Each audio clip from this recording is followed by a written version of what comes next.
to this week's Skwawk Talk on Socialist Telly.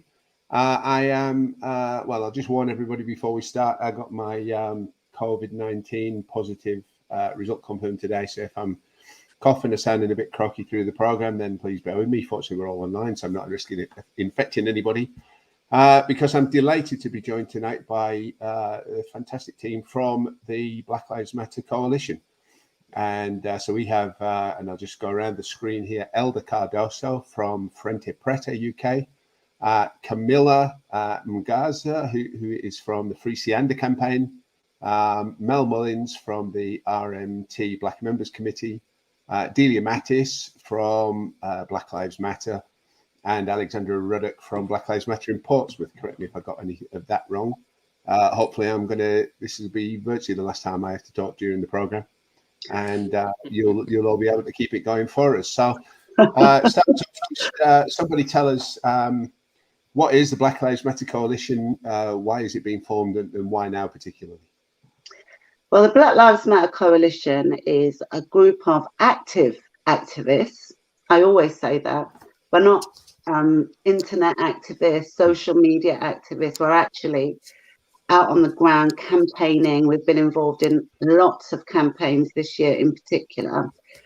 And we have worked together for quite a while now, enough time. We've seen the pitfalls of groups forming too quickly without understanding what they need to be about, without having accountability, without having clear processes. So we've seen that, we've seen those mistakes.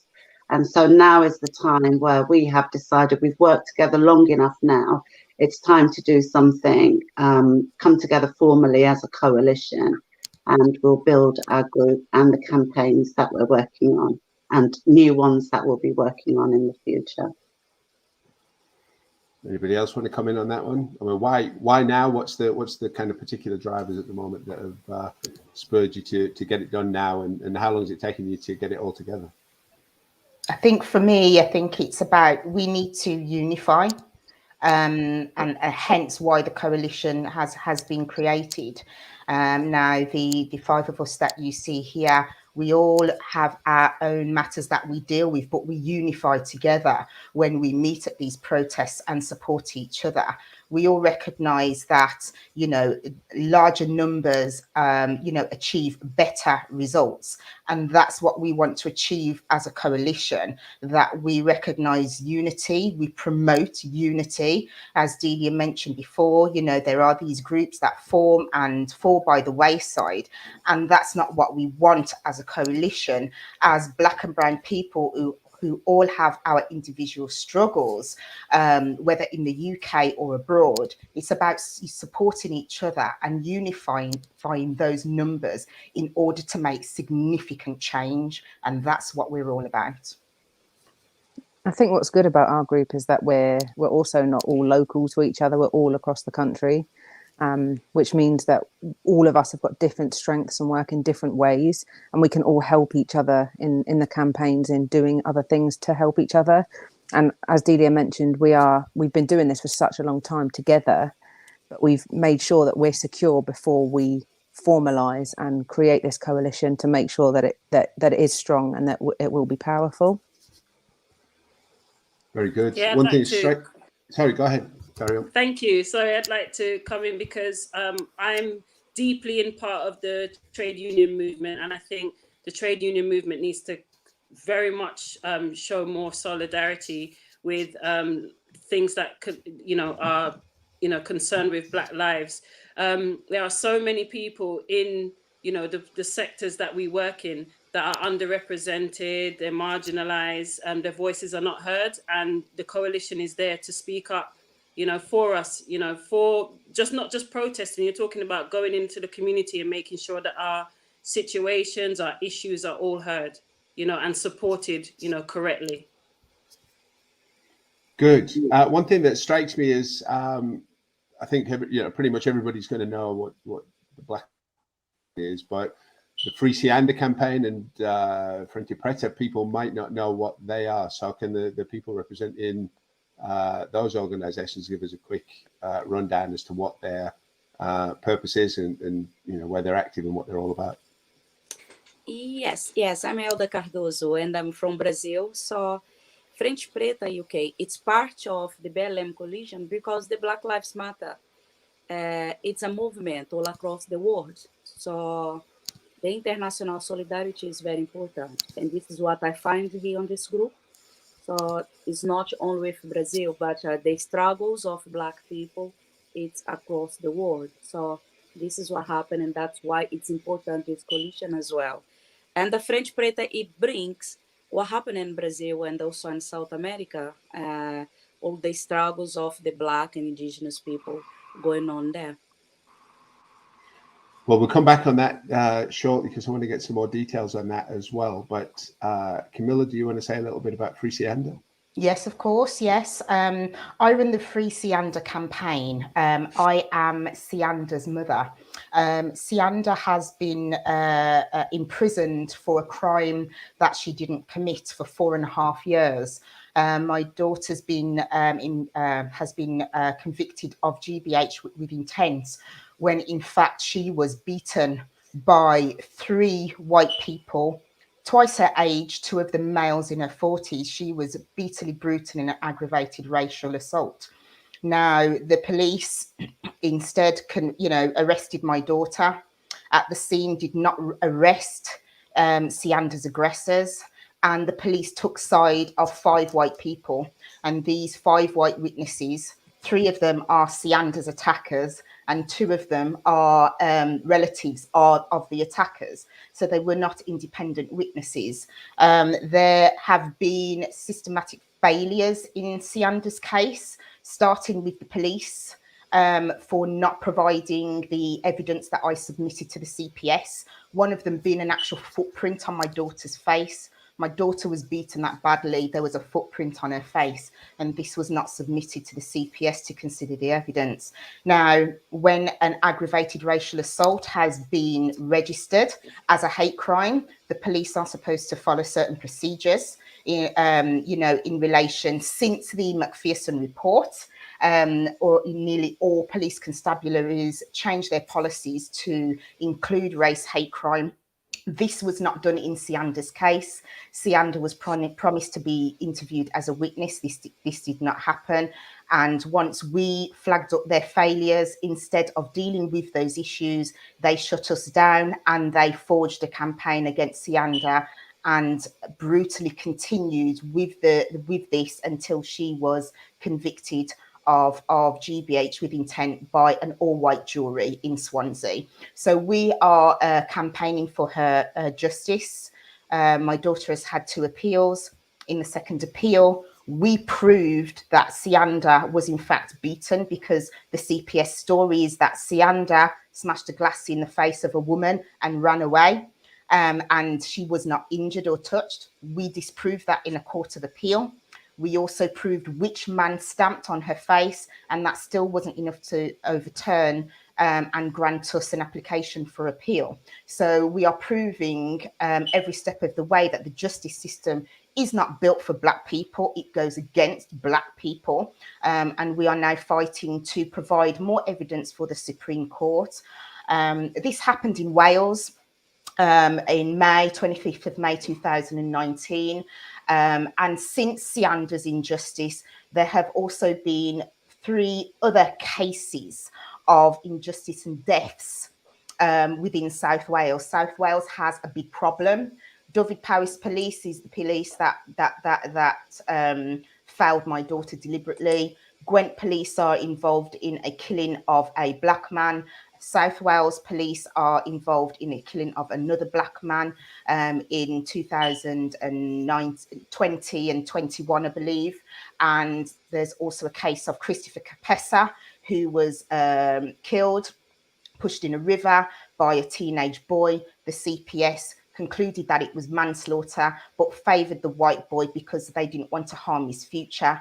And the Black boy that has died, he does not get justice. So not only am I fighting for my own daughter's injustice, there is also these other major campaigns going on in South Wales that are not getting the recognition and importance they deserve, because the Welsh police are highly institutionally racist too. I just wanted to jump in there and say what's really important for me, and the reason like that this coalition is so important is, without knowing Camilla, I wouldn't have heard about Mahmoud, who was killed by South Wales police, as far as I'm concerned. So a lot of this is about getting coverage to people and showing people what's actually happening on our doorstep.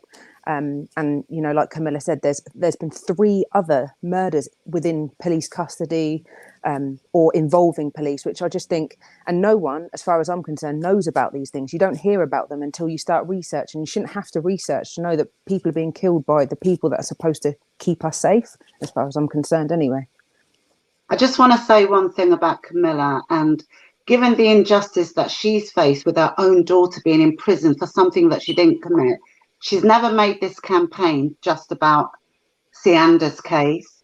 It's always been about institutional racism from the police and supporting other families' campaigns. And that's why it was key to have her involved in the coalition. But can I just say also that Sianda does have access to the internet at times, and she may get to see this. So I just want to say hi, Sianda. Hi, Sianda. We're rooting for you as always. We've got your back, and we'll continue to campaign for you. Love and solidarity. Thank you, ladies.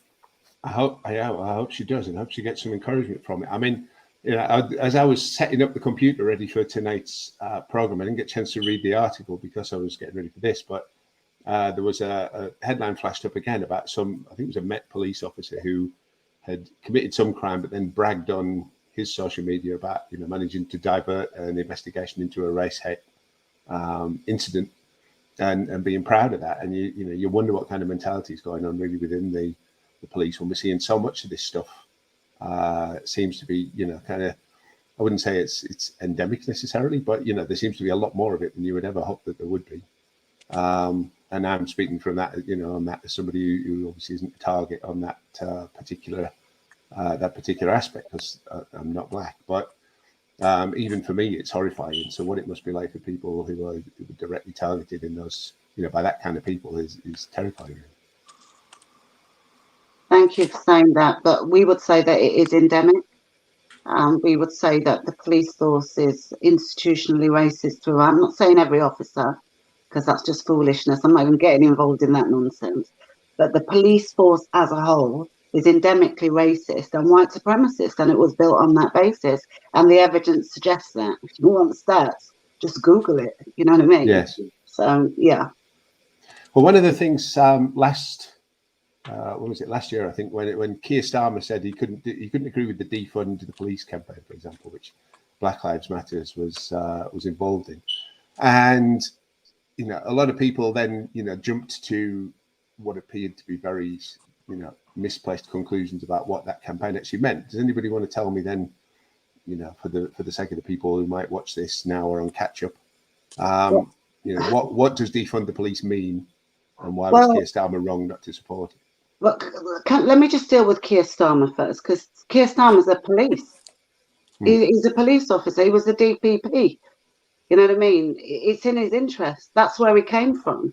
And if you read his records, when he was in charge of the public prosecutions, it's shocking. So I wouldn't expect Keir Starmer. Keir Starmer was in charge of public prosecutions when black people were being killed by the police.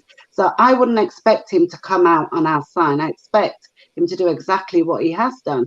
And when he made those disparaging statements about Black Lives Matter, he needs to know that he lost a significant amount of black support and the black vote, and that's just what it is.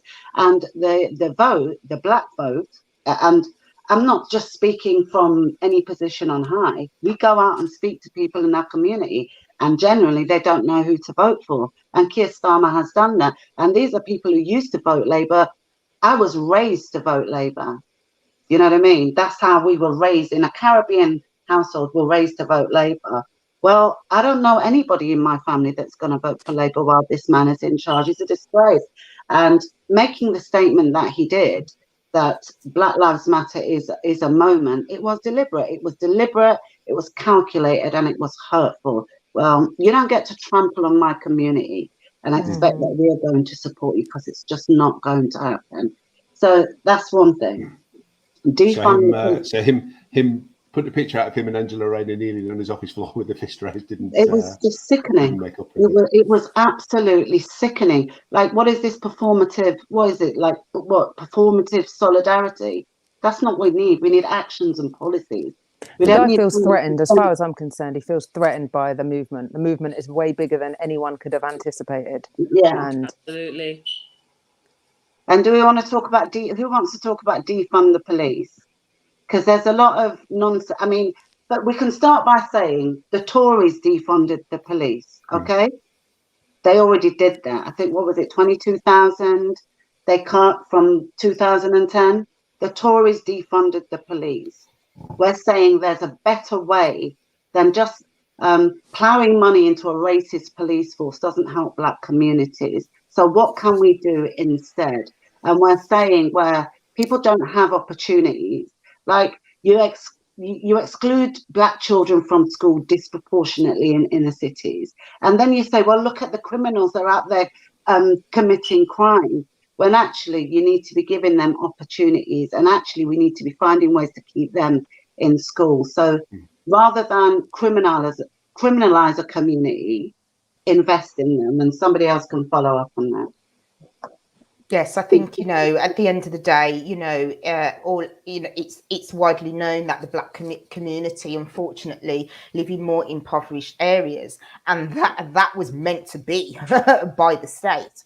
What we're saying is that, this money needs to be spent elsewhere. The community knows best for its community. The police do not know what's best for our community. We know this. They're killing us off. So why not use that money and let the community spend that in better ways to help our youth, to help our elderly, to deal with our social care, open more youth clubs or help our youth, have more job opportunities and to see what's out there. This is what defunding the police means to us. Why do we want to invest in the police that want to kill us? We don't want to invest in the police that want to kill us. We want to invest in our community so we can thrive. And that's what we've always wanted. It's about equality, and in any working class community, back in the day, we always used to work together, and that's disappeared, and we want to bring that back. The working class now need to start thriving because we are the ones that turn the cogs in this wheel in society. We are the 99%. That's where we want that money to go, So the police are not interested in us. Let us use that investment in order to make our communities thrive. That's what we're trying to say in a nutshell. Yeah, I think, for me, in my community, where I live, there was a little community survey that was done, as in we went to a park to talk to some boys, our young, lovely youth, and the experiences they have with the police are shocking. And there are boys that were at the park on that day that had been stopped and searched by the police 5 and 6 times. And then it was always you fit a description. And when you're telling them that that's a youth, you need to be more responsible in the way that you're dealing with the youth, the way you're talking with the youth, the way you interact with the youth.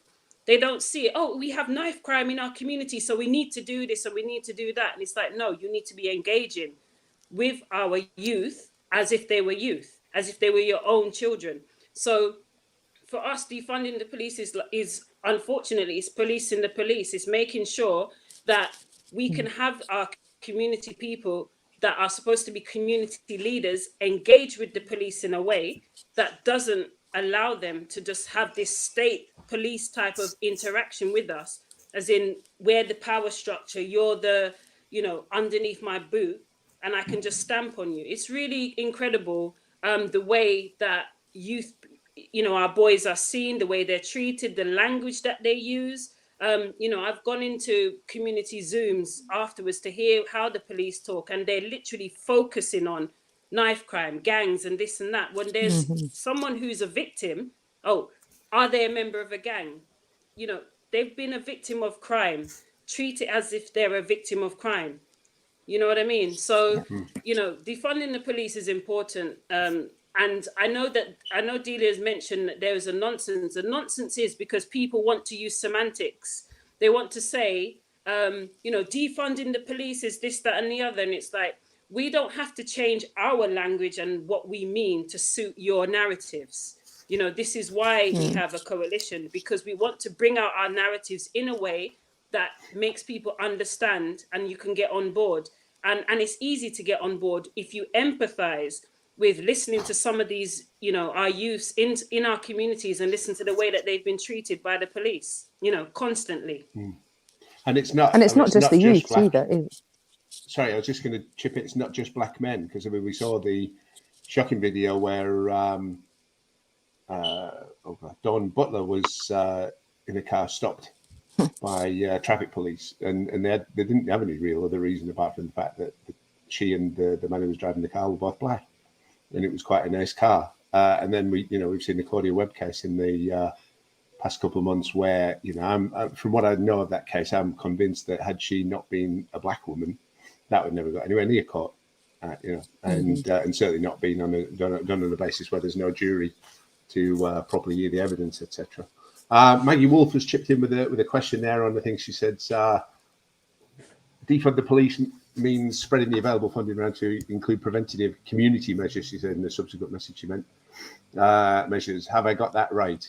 Yes. Is that on track pretty much? Yes. Very on track. Thanks, Maggie. Yes, definitely. Because we've also got to include, people that suffer from mental health. Don't forget that a lot of these people that have been killed by the police have had mental health episodes. The police are not equipped to deal with those things, and, to be able to, to increase funding to help, those that suffer from mental health and provide them with the help that they need, because, social care is just not there anymore like it used to be decades ago, generations ago. There's that as well. So yes, Maggie, you are right. That's what we mean. And can I just we've got to remember this to pick up Ramona McCartney, who was just in the chat earlier. I'm sure we're going to get to talk about our partnership solidarity action, but hi, Ramona. Steve, does anybody think we're going to need a follow-up? Because I just noticed that we're already at 20. I would be astonished if we don't, because you're welcome back on next week or any other time that you want to do it. So don't worry too much about that. We'll end pretty much on time tonight, but there will be, it does sound as though there'll be a part 2, because I don't think we've got too far into the material that is to be discussed yet. But you mentioned that in Delia about the kind of partnership campaigns and that kind of thing. So give us a bit of information on what is happening with that and how that's all working. So, earlier in the year, like a lot of us were working with Kill the Bill. Well, we were campaigning against the bill earlier in the year. So we did amazing grassroots action. And this is the kind of action that I love, because it's like grassroots.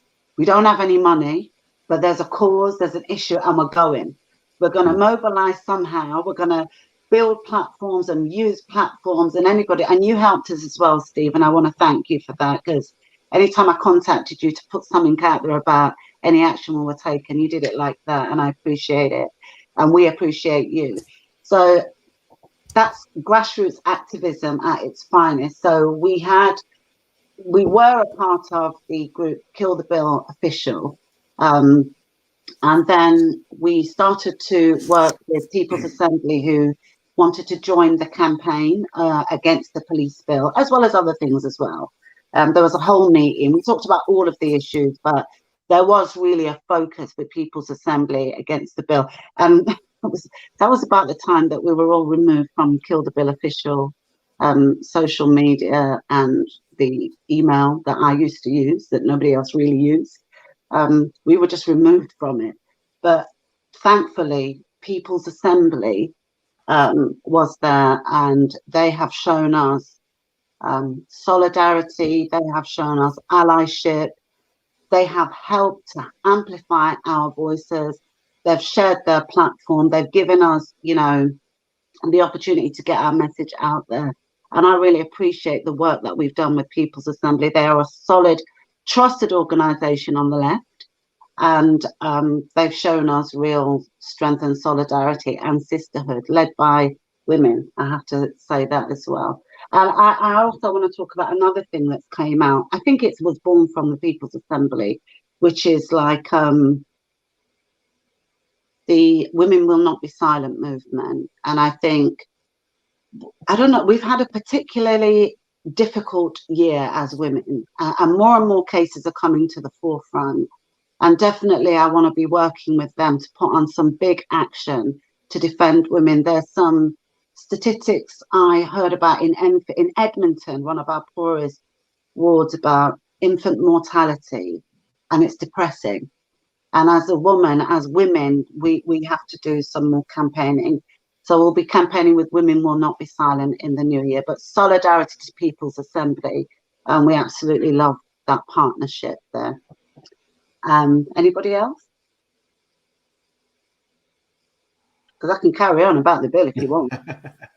Well, I mean, I don't suppose there'll be too many people watching who don't know what the bill is about, but give us a little bit about what the impact of that is going to be, because I mean it's a general attack on free speech, but it has a lot of very racist aspects to it as well, doesn't it? So like give us your kind of view on how that's all going to work if the Tories get it through and what they're aiming at with it. Well, listen, there's a few bills coming out, and they're all as disgraceful and racist as each other. I'll talk about the police bill. Other people might want to talk about the others. The police bill is a direct response to Black Lives Matter uprising last year and Extinction Rebellion action that they have been taking as well. It's a direct response to that. It's a way to shut us down. And when we were at People's Assembly, somebody defined this perfectly. He said it like this: if a people are rising up against an oppressive state, an injustice that we're facing in society, and then the state brings about a law to stop us from campaigning for justice and fighting for our rights, that's fascism. This government is a fascist, racist government, and that's basically in a nutshell what we're fighting against. We cannot allow anyone to take away our right to protest. So I'm just going to put it like this: they're not going to take away our human right to protest, because no matter what they say in Parliament, we are going to be on the streets protesting because we have no choice. Mm-hmm. And I think that more people will be pissed off and angry than scared. Mm-hmm. Because I don't think our movement is going to tolerate being told how we can protest and if we can protest. I'm sorry, it's a human right. And I think we also need to be calling for international condemnation of these bills, because this government likes to interfere in other countries' business and talk about human rights abuses. This is a human rights abuse, and the UN should be condemning it. And CARICOM, you can't just focus on your people in the Caribbean. You have to focus on us in the diaspora that are fighting against, white supremacy and institutional racism. And CARICOM should be calling out these bills as well. So it's beyond Thatcher. This is North Korea style policies that this government is bringing in. And we have no choice. If you care about social justice, we have no choice but to continue to campaign against it. And no doubt in the new year, there'll be more big protests kicking up. We're working with People's Assembly, and there'll be other large actions taking place. But there's other bills as well that other people might want to talk about. I think the media have got. I just want to add. We've got a queue. That's good, because I'm about to have a coughing fit. No, I just want to add, just a word about what Julia says. Basically, our human rights is being taken away. Our human rights in UK, it's been taken away. We are at the moment under a dictatorship rule on this country. Period. Yeah, I think especially again coming from a trade unionist background, being able to stand on our picket lines and to get out there and make sure that our voices are heard when we are unsatisfied with our employers, being threatened with prison terms when you're already sacrificing your salary because of the term, your terms and conditions are being threatened. you know, stuff like that. Your frameworks are being tampered with, your pensions are being messed with. As working class people, our right to protest is fundamental, and being able to stand on a picket line and have others come in in solidarity to show our discontent with what is going on. You know, we can't have those things taken away from us.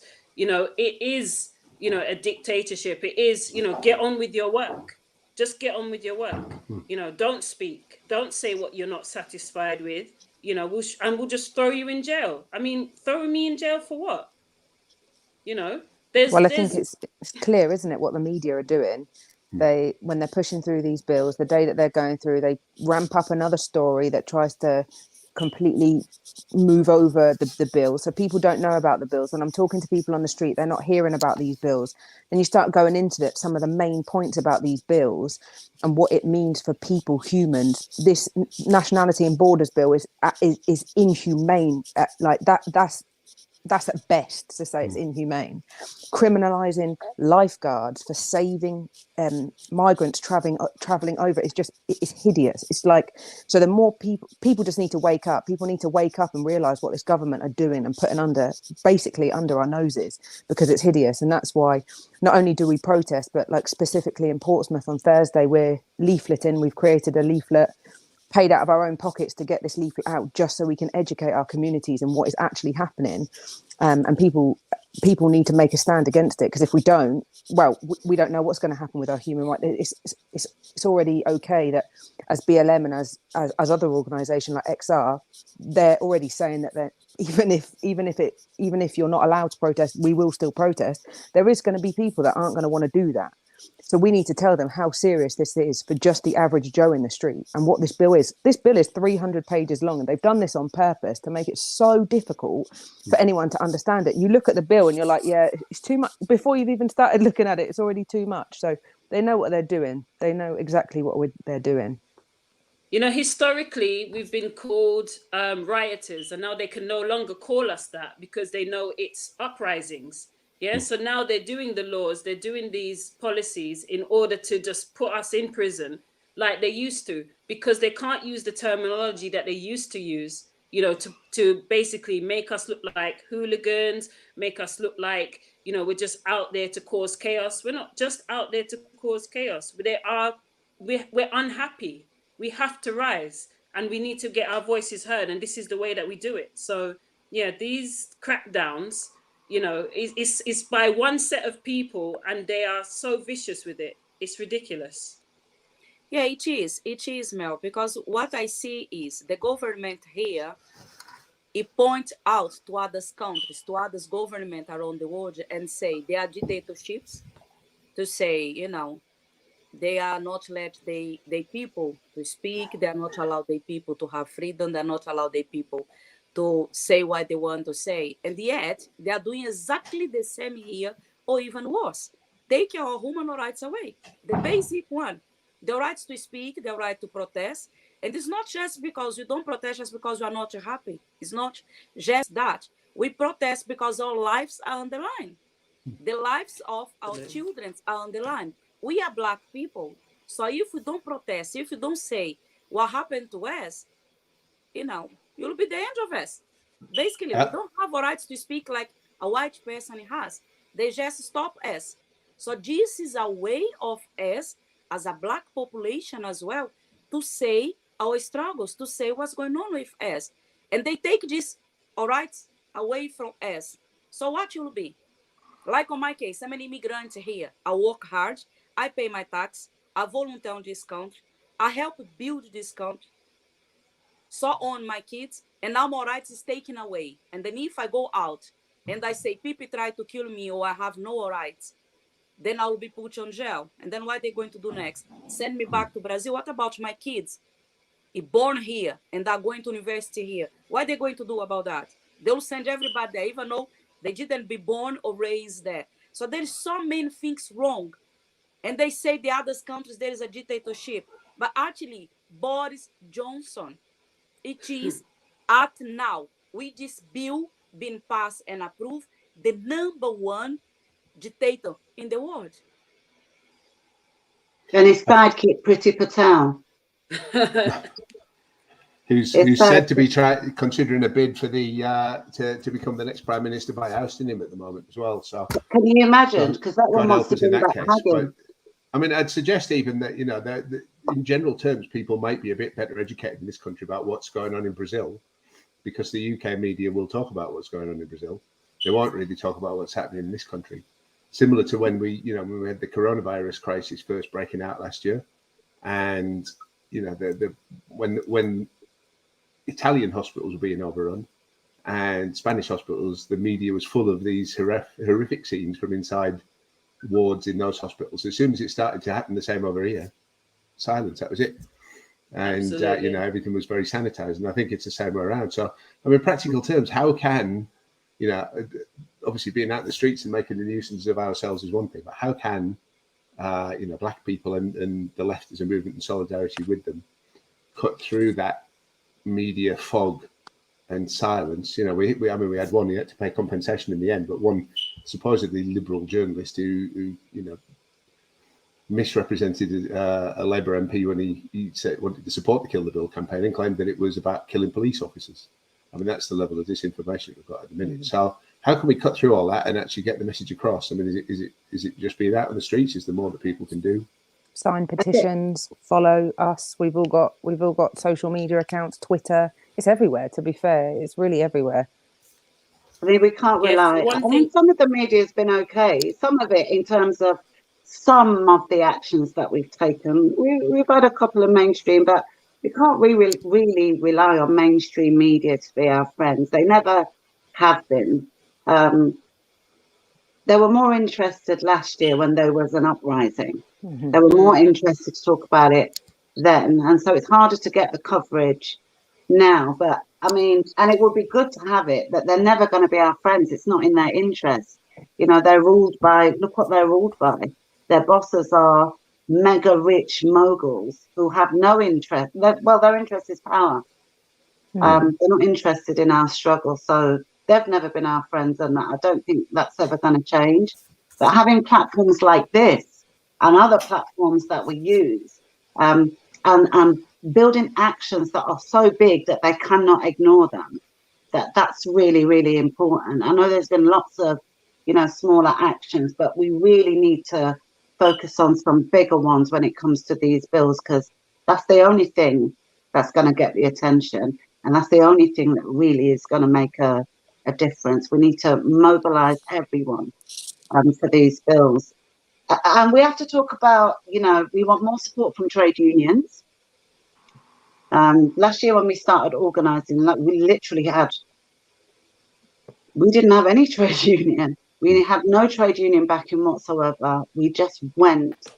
And if we as grassroots can build and get thousands of people out on the streets, then imagine what we could do if we had the support of trade unions. But absolutely. I mean, we have to be honest. Like, our movement is grassroots, and we like to take action. We're not going to wait for bureaucracy to take weeks and weeks and months to make their decisions. The movement's changed, and we have to change with it, because our youth aren't going to wait for that. There's no reason for them to. So we need to build for big actions in the new year, definitely.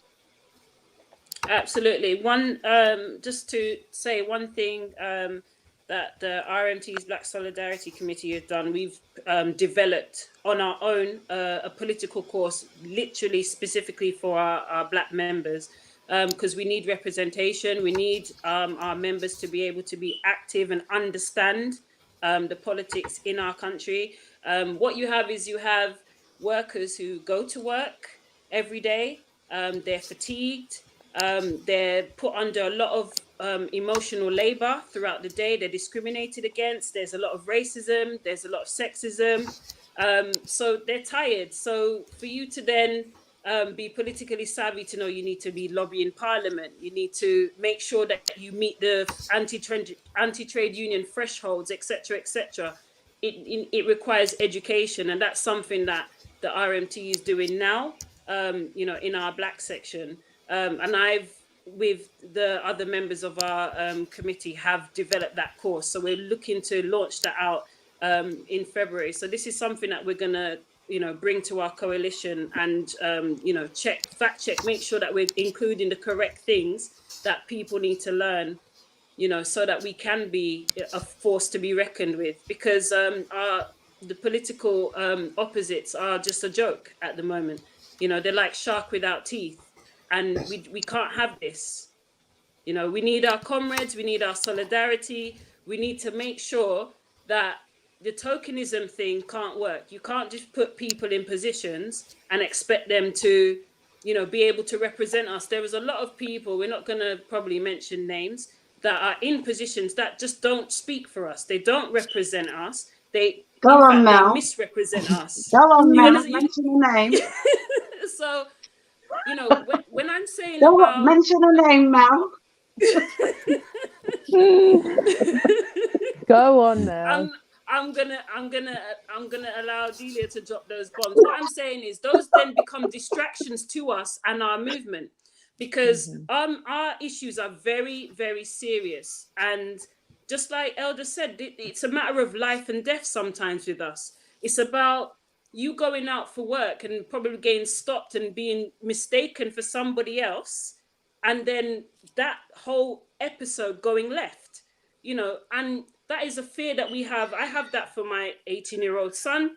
I have that for my daughters. I have that for myself. I'm a shift worker. I could start anywhere between 4 o'clock in the morning or finish anywhere at 7 o'clock in the morning and be out on the road, and just somebody decide to attack me, especially with the media coverage that people in transport sectors get, that we're greedy and we're this and we're that. They go for the black people. That's who they go for. We're seen as the low-hanging fruit that they can just go and be racist against, because there's no accountability. Look what happened to Ian Wright. Because he said he forgave his attacker, then the judge was lenient on him. Well, excuse me, he broke the law. He was caught breaking the law. He should have gone to prison for a very long time. Yeah. It is this constant thing where people need to have their empathy all the way up. You need to be comrades with us. You need to be able to walk a mile in our shoes and understand, when we look at Camilla fighting for her daughter's life, this is wrong. There's so many other people and so many struggles. So yeah, Delia, our trade union movement needs to get really, really on this, because we have the chops. There is so much education that can be offered out. Without the trade union movement, my political savvy wouldn't be as what it is now. That's the truth, right? And we can offer that out by headhunting our black members. It's all right for you to keep putting in place a white general secretary. It's all right for you to keep doing that. But what does that white general secretary have in common with me, apart from the fact that we're working class? There's so much more that needs to be out there with awareness, and people need to stop being so scared of black leadership. We're here to make this world a better place, and they need to be giving us our platforms, and they need us to be giving us our voices, and they need to just get out of our way. Yeah, exactly. Are any of the unions starting to get on board now? It's a work in progress, and we're going to try and be building.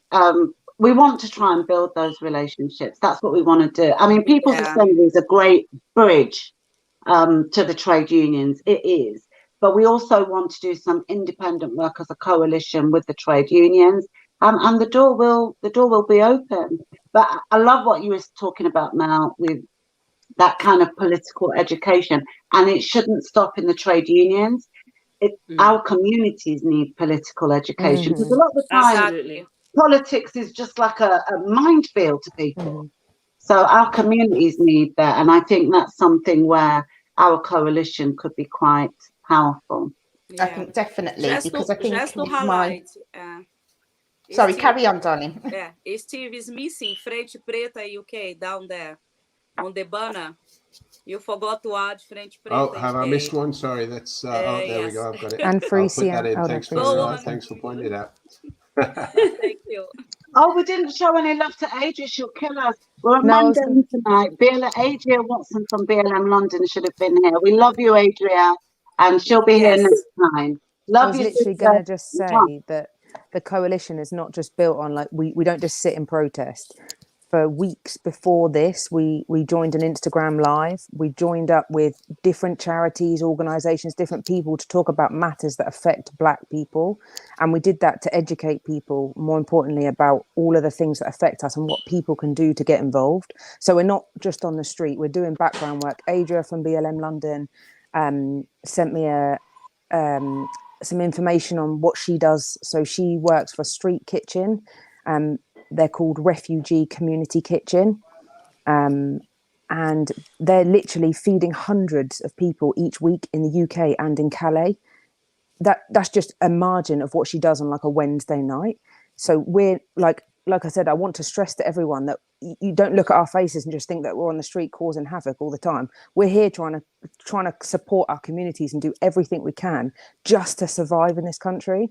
But yeah, we're all doing different campaigns. Adria is doing lots of work for the food banks, and I just think it's really important that people see us as people as well. We've all got jobs, we've all got kids. We're like, we're juggling 1,000,001 things, and we're still trying to do what is right by our people. Steve, can we talk about local campaigns? Because I've got to... Yeah, we've got 13 minutes left on this session, and then we'll continue next week. But let's spend this time then that we've got tonight talking about the campaigns. So I'm going to kickstart with the Edmonton incinerator. Nobody here is surprised by that. We've been campaigning against an incinerator in Edmonton because of air pollution. It's placed in an area that's one of the most deprived constituencies in the country, and that's not an accident. That's by design. Incinerators are 3 times more likely to be built in areas of great deprivation, and that's what's happening in Edmonton. It's existed for 50 years and it's come to the end of its life, and instead of getting rid of it and finding a clean way to get rid of waste, they want to expand it and make it 30% bigger. The incinerator in a overpolluted, overpopulated, poor, deprived place with disproportionate ill health burns the black and orange bin waste from 7 whole boroughs in an already polluted area from the North Circular. Now, even if you just say that, it cannot be right. And so the campaign has gone from strength to strength. Black Lives Matter joined the campaign, and as have lots of different organising groups. Today, XR took an action there and built their bamboo towers and blocked the incinerator's 4 entrances. There's been a number of arrests. They fully expected that to happen. But it was a real show of solidarity for our community, and I'm very proud of them, and I'm very proud to be involved in this campaign. So I won't tell you everything about the campaign. We're campaigning against environmental racism, and that's what this is. And we ask that anybody joining this campaign or putting any literature out about it centers that, the racism, because we have to center that if we're going to represent the people of Edmonton. So on Thursday, and there's a meeting for the last company that's bidding for there's only one company left in the bid, Acciona, a Spanish company, who themselves have said that the incinerator is too big. So I don't know why they just don't drop out. Anyway, there's a meeting at the Crowndale Centre in Camden, and we're having a protest there at 1:00 on Thursday. If you are available and you care about social justice and you care about air pollution and ill health, please come along and join us and shout at Acciona to get the hell out. We don't want their incinerator in Edmonton. We don't want incineration everywhere. We want to focus on a program of recycling, and let's inform people about the benefits of recycling rather than burning all and sundry that goes into black bins from 7 whole boroughs. Okay, that's me done. Thank you. Very good. Who wants to go next? I could go next. Yes, go on, Elder. Elder, go for it. Yes, yeah. I'll say very quickly because the issues in Brazil, it's huge, but we got less than 20 minutes now. It's just for people to be aware. Brazil is a country where the majority is Black people, and people outside Brazil doesn't know much about this fact. So 56.4% of the Brazilian population is Black. And the saying that we are the majority in a country, but we are controlled by the minority. And having a dictator there as a president, similar to the one here, because there is no difference now after this bill being approved, Bolsonaro make sure the police in Brazil, it goes with all force, with all brutality against the Black people. And that is one of the things that concerns me a lot here, because what I see is, I thought living here, I was safe. So it's a big mistake, not longer. I'm not safe anymore, because it become the same thing or maybe worse than what happened in Brazil.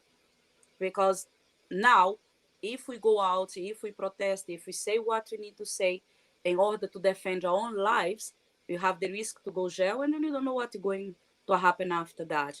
So in Brazil, the police brutality is huge. Every 11 minutes of the day, one Black person is killed. And this person is a young male between the age of 12 and 29 years old. And this is on daily basis are happening in Brazil.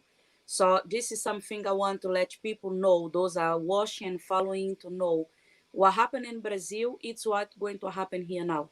The police will come in force against us as a Black people. And we need to have allies, people like you, Steve. We need to have people like the People's Assembly. They give us a lot of support. They are our allies. And we need more people like that to give us support, to give us platform to speak, as we're no longer going to be able to be in the street. But we're going to still in the street. I will still be going to the street. Because if in Brazil was run from bullets, here are going to be run from the police. So I'm going to still doing that, because it's a matter of surviving. So the main campaign is that to bring awareness about what's going on in Brazil, about the brutality of the police against the Black population in Brazil. We are having 20 million people going hungry at the moment in Brazil. So famine is something is been happening in Brazil for the past 2 years. And this year, it gets much worse because of what Bolsonaro did, because of what he changed publicly on the government. So we have right now 20 million Brazilian people not to have what to eat on the daily basis. I know we're not going to have much time to carry on talking, but this northeast of Brazil is underwater now, and that is everything to do with climate change. And yet, again, because of Bolsonaro, we are losing around 11,000 of kilometers of the Amazon forest. And this only for the past 6 months. So if we outside the world don't do nothing to stop that, it will be the end of us as well as a human. So we need to be aware of those things that are happening in Brazil against the quilombolas, the Black people, and the indigenous. Thank you. Well said. Well, I'll say now, I mean, you know, if you guys want to block out next Monday night, that'll be my last night of isolation after this virus. We can celebrate that with another program. And, you know, I think there's a lot to go into on that. I think if people in this country think that it can't happen here, then they're not paying attention, because, you know, we're well on that track. And there was a mafia expert today was putting the UK top in the world in terms of corruption, most corrupt country in the world, and most, you know, right-wing British people would want to think that Britain was somehow exceptional and was less corrupt than other places, and it's actually worse.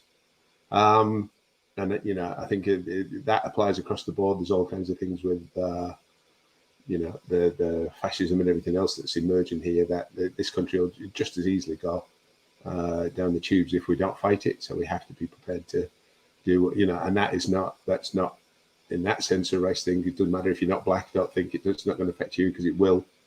It's like that, you know, the guy in Nazi Germany said about, you know, well, first they came for the socialists and it wasn't socialist, etc. If you're not standing in support with the Black community, then when they're finished doing what they want to do with the Black community, whose turn is it going to be next, you know? Yeah. So that, you know, even if you're just looking at it from a purely self-interested point of view, you've got to stand up against this kind of stuff, because it's not going to be a country that people want to bring up their kids in. If we don't stop it going in the direction that it's going. Now we'll just bring it back in. Okay, that's enough talking from me. We've got 5 minutes left. Who wants the last 5 minutes to say something, and then we'll reconvene next week for part 2.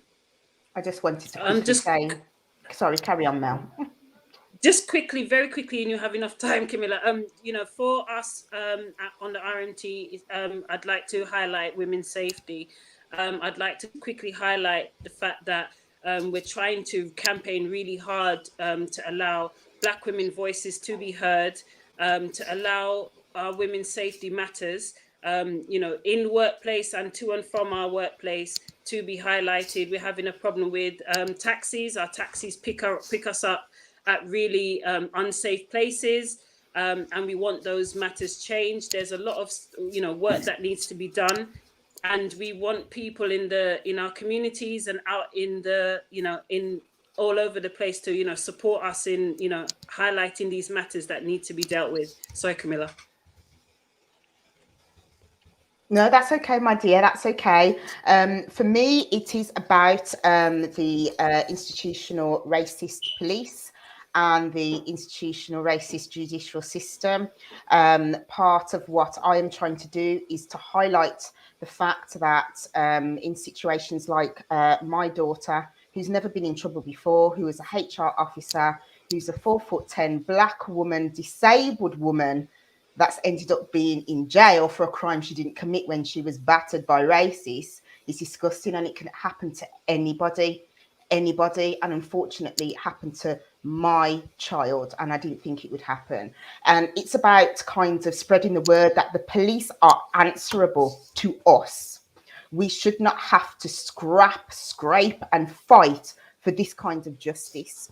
People are dying at the hands of the police, and they are able to hide behind this government. And this is where the bill comes in, because it's giving them more powers, in able to do atrocities and terrible things and break the law and get away with it. Yeah. So for me and the campaign that I'm running and working alongside the coalition is to highlight that the police are answerable to us.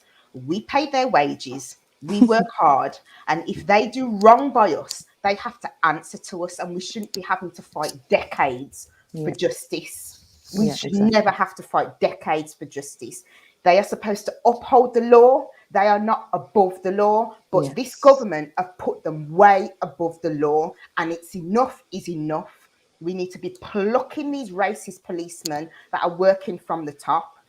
Police crime commissioners, they get paid a 6-figure salary, and less than 6% of their constabulary vote for them.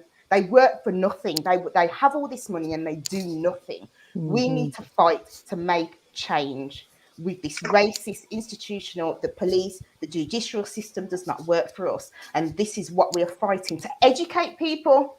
I think people know about this already. They know that the system is not fair. And us as a coalition, we are uniting, and we are working together to help educate in order for this cannot happen again. It is happening, and it happens every day, unfortunately. But the more we fight against this, the more we can hold the police accountable. We've already got one police officer now in prison for manslaughter, 8 years for Dahlia. Oh God, we've lost you. You're just on a roll. You were on a roll and we've lost you. But I just want to say they're not only racist, they're sexist as well. The police force is full of misogynists. Over 750 complaints of sexual misconduct, and only about 83 of them have been sacked. And this is mind blowing to me. Like, what? Or if you think about it, Steve, we have to come back and go into this bit more next week. Well, think about what kind of organisation has this amount of people in it accused of sexual misconduct. Women are not safe. No. So it's not just racism.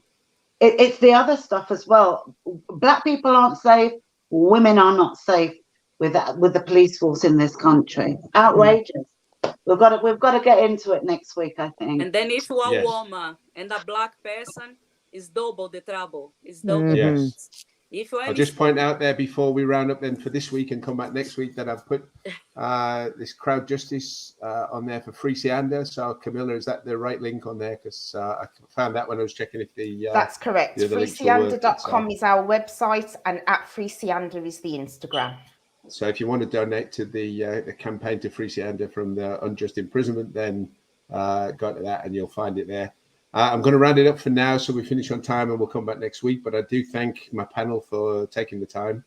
Thank you, everybody who's watched it live. If you're watching this on catch up, thanks for that as well. And do spread the word, share the video, and make sure that you follow Skwawk Books and follow Socialist Telly.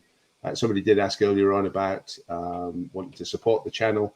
There isn't a means to do that at the minute, but we will see about correcting that and maybe even have it for you next week. So solidarity, everybody. Thank you very much. Thanks, And solidarity. enjoy the rest of the week, Steve. and I will Thank see you again in a week's time, if not before. Take care, everybody. Thanks, Take Steve. care. Thank Thank you. you.